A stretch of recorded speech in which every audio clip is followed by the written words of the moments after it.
success is not about information, because if it was just about getting information, everybody with an internet connection that can get anything they want on the internet would be absolutely successful. They'd be making hundreds of thousands of dollars every month. They'd have abs of steel. They'd have thin thighs in 30 days, and they'd be absolutely magnificent.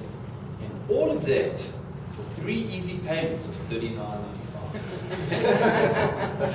It's not that easy, but it's also not that hard. And that's the secret, I think, to success, is that we tend to overcomplicate it.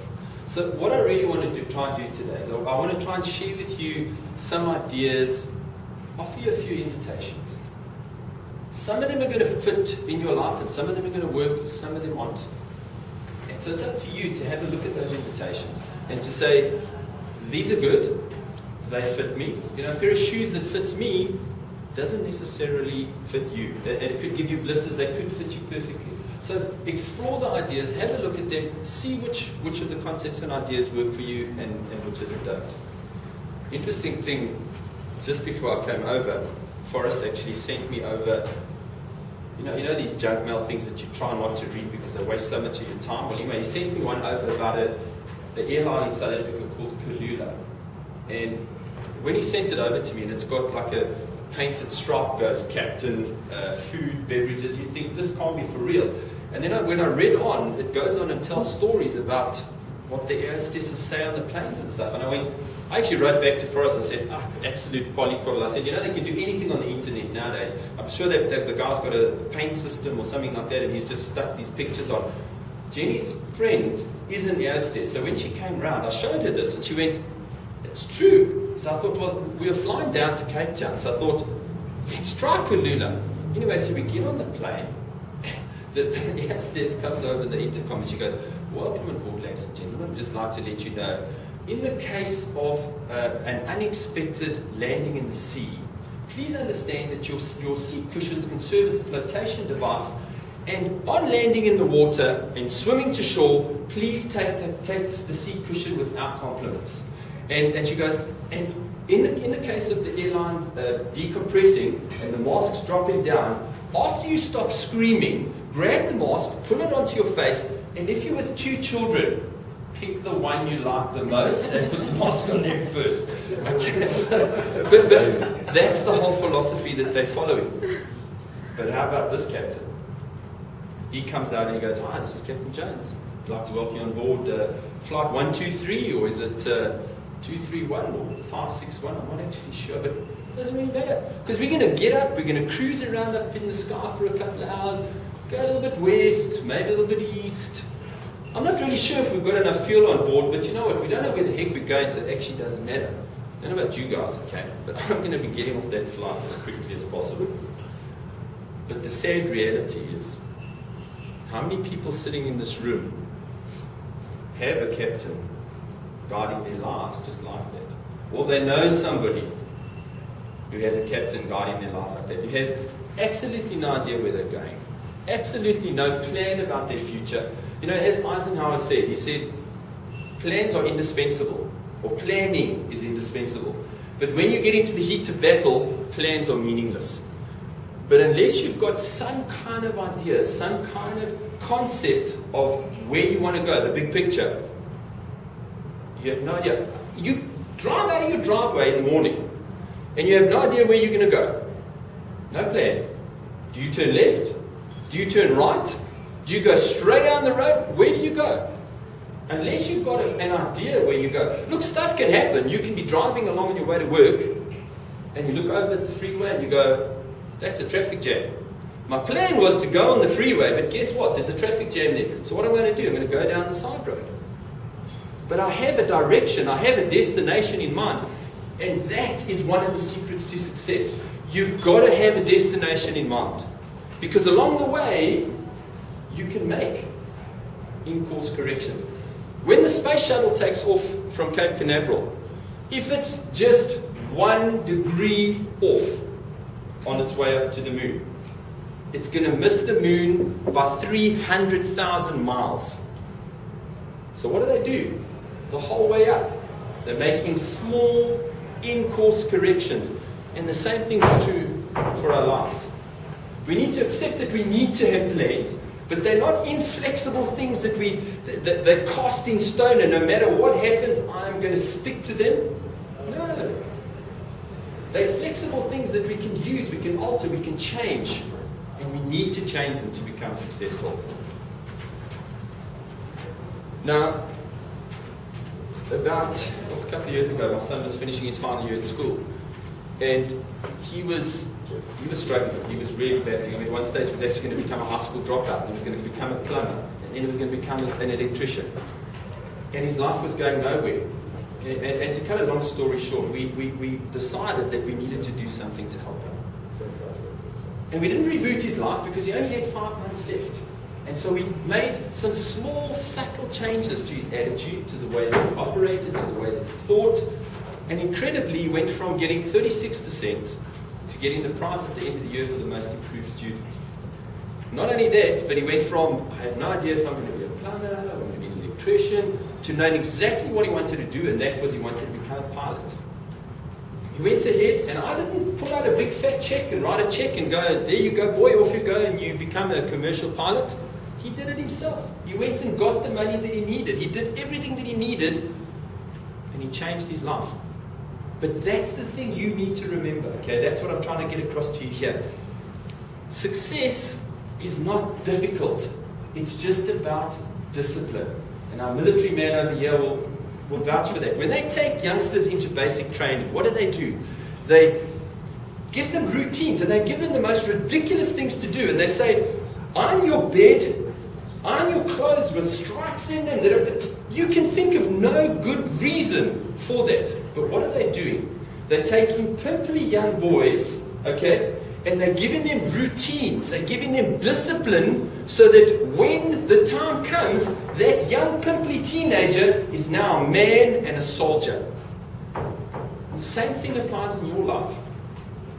If you develop those routines, and you develop those habits that are going to serve you, because we all have habits, good ones and bad ones. We wake up in the morning, the same foot hits the floor every day. We take our toothbrush, we stick it in our mouth, we brush the same side every single day. We get in our car, we drive to work, and we get to work and we go, which route did I take to get here? I don't even remember. But now imagine if you can develop a set of success habits that are totally unconscious, but they're not just taking you to work, they're not just brushing your teeth, they're not just getting you out of bed in the morning, but they're driving your life to become successful. In other words, you have routines, what I like to call meetings with myself, or rather meetings with my future, where I set aside time slots in my week where I do stuff, take actions that are going to lead me towards my goals, lead me towards getting out of the rut of where I'm trapped. Because if everybody sitting here is totally happy with your lives, then your routines are serving you. Then your routines are working for you. But if there's parts of your life that aren't working, and it's very often that we land up in a space where our career is flying, but we've neglected our health completely, and we're lying in hospital having a triple heart bypass operation, but we're billionaires. Or we're absolutely spiritually connected, but we've neglected our family, and we're sitting alone at home on Thanksgiving. So we need to try and look for that harmonious connection in our lives where we can actually have routines that aren't taking us away from our goals. In other words, we're not procrastinating. We're doing the stuff we need to do so that we can actually succeed. You know, a genius without a roadmap will get lost in any city. And the same thing applies to your life. Unless you've got a plan, you have no idea where you're going. You know, I love the analogy of a paper cup blowing, and I call it a car park, but you call it a parking lot. Okay, imagine a paper cup blown in a parking lot from side to side. How lost is that? The wind may very well blow it and it'll get to the pole that it wanted to get to, or it could just drift from side to side, from side to side. And when you're floating up there with old Captain Jones and you cruising up in that plane and he has no idea where he's going and he's in the jet stream and he's just floating around, I don't think I'd be too happy. But then why are we allowing that to happen in our own lives? Why are we just drifting through? We make excuses and we say, I'm so busy and I get home at night and I've worked myself to the bone and I've nearly killed myself. But have a look at that. What have I achieved? I've done a lot of things. But what have I done that is going to move me closer to my goals? Or closer to my dreams? Because we all have dreams.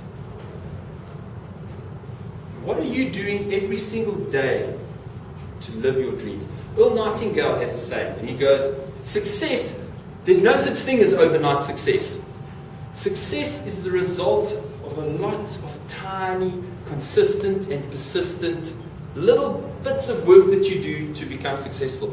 I'm sure you guys have all heard the little thing that they say, would you rather take $3 million or 1 penny, but that penny doubles every day for 30 days? Okay.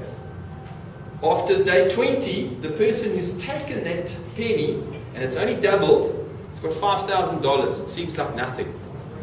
But at day 30, things change. And the person who took the $3 million has got the $3 million, but the person who's taking the penny that's doubled every single day now has $5 million. And only on day 31 do things really start to happen in a big way.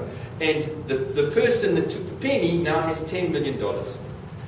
And that's what life is about. You know, if you take two individuals, one person who just cuts out 125 calories a day, which is nothing. I mean, what's 125 calories? It's a couple of potato crisps, okay? And a person who carries on or increases, he just has an extra 3 potato chips and the other guy has 3 less potato chips. After 6 months, there's virtually no difference between the two. The compound effect has had no effect on their lives at all. But 3 years later, the person who's cut back on 125 calories a day, which is nothing, it's a mouthful of food, is 9 pounds lighter. And the person who's had that extra mouthful of food a day is 9 pounds heavier. That's 18 pounds difference in 3 years. And that's what success is about. It's about consistently, persistently doing the right things. Because compounding works both ways. It works negatively. If I neglect myself, I get worse. And if I improve myself, I get better.